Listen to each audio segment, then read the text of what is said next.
Good morning students, my self Saroj Yadav from Suraj school Rewari. आज मैं 10वीं कक्षा के विद्यार्थियों को कविता 7 छाया मत छोना, जिसके कवि गिरिजा कुमार माथुर, इस कविता का पार्ट 2 की व्याख्या समझाने जा रही हूँ। तो बेटा ध्यानपूर्वक सुनेंगे।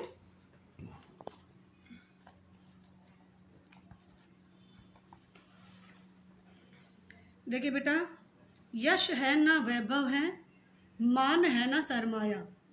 देखिए बेटा, यश का मतलब होता है प्रतिष्ठा और वैभव का मतलब होता है धन दौलत।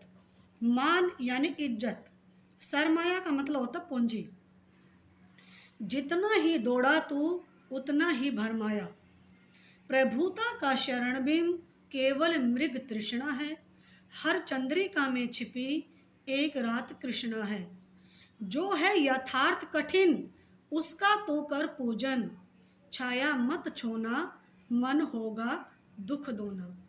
देखिए बेटा, इस कविता में कवि अपने मन को संबोधित करते हुए कहता है कि यश है ना वैभव है, मान है ना शर्माया, जितना ही दौड़ा तू उतना ही भरमाया।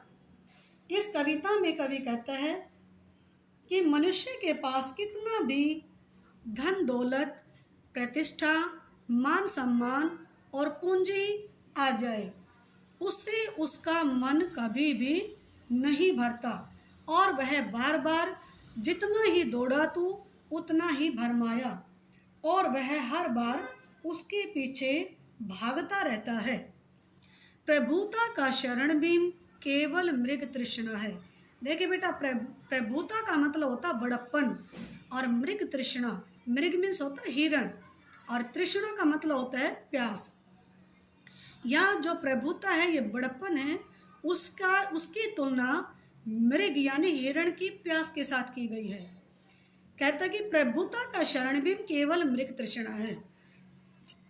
मनुष्य को जीवन में कितना भी बड़प्पन प्राप्त हो जाए, उससे उसकी संतुष्टि नहीं होती और वह उसी प्रकार और बड़प्पन हासिल करने के लिए उसी प्रकार से भागता रहता है, जिस प्रकार से एक प्यासा मृग रेगिस्तान में चिलचिलाती धूप को देखकर उसे पानी समझ बैठता है, लेकिन जब वह उसके नज़दीक जाता है तो उसे पानी न मिलकर रेत मिलती है, तो उसे मृग तृष्णा कहा गया है। अर्थात मृग तृष्णा का मतलब होता है बेटा धोखा, छलावा।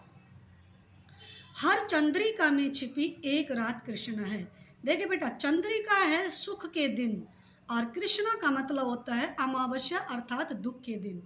यहाँ कवि ने कहा है कि हर सुख के बाद दुख आता है, अर्थात हर चांदनी रात में एक अंधेरी रात छिपी हुई है। यहाँ कवि के कहने का तात्पर्य यह है कि प्रत्येक सुख के साथ दुख भी लगा हुआ है। सुख का समय चिरंतन नहीं होता, यानी स्थिर नहीं होता, कभी न कभी उस सुख की समाप्ति होनी है और दुख के क्षण भी आने हैं। इस प्रकार सुख में ही दुख भी छिपा हुआ है। यदि आज हमें सुख मिलता है तो कल दुख का सामना भी अवश्य ही करना है। अतः सुख के पीछे भागना व्यर्थ है, बेकार है। आगे देखिए, जो है यथार्थ कठिन। देखिए बेटा, यथार्थ से मतलब होता है वास्तविकता, रियलिटी। जो है यथार्थ कठिन उसका तो कर पूजन। यहाँ देखिए बेटा, यहाँ कवि ने कहा, यहाँ कठिन यथार्थ का पूजन करने की बात कहकर कवि ने यह स्पष्ट किया है कि बीती हुई जो सुखद कल्पना है उसको छोड़कर कठोर यथार्थ का सामना करना ही उचित है। बीते समय के सुखमय पलों को याद करने से वर्तमान का दुख, छाया मत छोना मन होगा दुख दोना। अर्थात भूतकाल की जो बीती हुई जो हमारी मधुर स्मृतियां हैं, जो सुखद यादें हैं, उनको हमें वर्तमान में याद नहीं करना चाहिए। उन बीते हुए सुखों को वर्तमान में याद करने से हमारे मन के जो दुख हैं वो दुगने हो जाते हैं। इसलिए हमें बीती यादों को, बीती जो सुखी जो पल हैं, जो मधुर स्मृतियां हैं, उनको याद नहीं करना चाहिए। धन्यवाद बेटा।